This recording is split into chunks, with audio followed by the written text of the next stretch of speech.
Fahrenheit 451, dystopian novel, first published in 1953, that is regarded as perhaps the greatest work by American author Ray Bradbury and has been praised for its stance against censorship and its defense of literature as necessary both to the humanity of individuals and to civilization. Guy Montauk is a fireman who burns books in a futuristic American city. In Montauk's world, firemen start fires rather than putting them out. The people in this society do not read books, enjoy nature, spend time by themselves, think independently, or have meaningful conversations. Instead, they drive very fast, watch excessive amounts of television on wall-size sets, and listen to the radio on seashell radio sets attached to their ears. Montauk encounters a gentle 17-year-old girl named Clarice McClellan, who opens his eyes to the emptiness of his life with her innocently penetrating questions and her unusual love of people and nature. Over the next few days, Montauk experiences a series of disturbing events. First, his wife, Mildred, attempts suicide by swallowing a bottle of sleeping pills. Then, when he responds to an alarm that an old woman has a stash of hidden literature, the woman shocks him by choosing to be burned alive along with her books. A few days later, he hears that Clarice has been killed by a speeding car. Montauk's dissatisfaction with his life increases, and he begins to search for a solution in a stash of books that he has stolen from his own fires and hidden inside an air conditioning vent. When Montauk fails to show up for work, his fire chief, Beatty, pays a visit to his house. Beatty explains that it's normal for a fireman to go through a phase of wondering what books have to offer, and he delivers a dizzying monologue explaining how books came to be banned in the first place.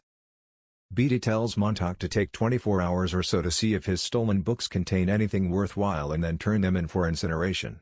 Montauk begins a long and frenzied night of reading. Overwhelmed by the task of reading, Montauk looks to his wife for help and support, but she prefers television to her husband's company and cannot understand why he would want to take the terrible risk of reading books.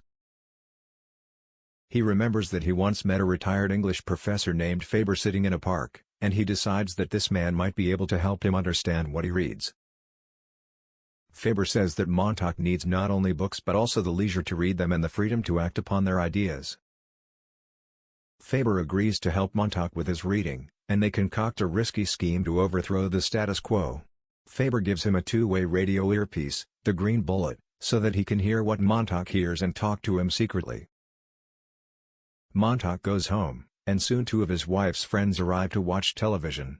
The women discuss their families and the war that is about to be declared in an extremely frivolous manner. Their superficiality angers him, and he takes out a book of poetry and reads Dover Beach by Matthew Arnold.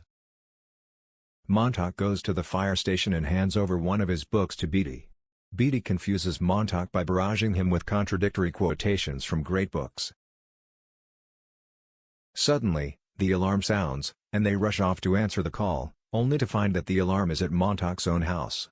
Mildred gets into a cab with her suitcase, and Montauk realizes that his own wife has betrayed him.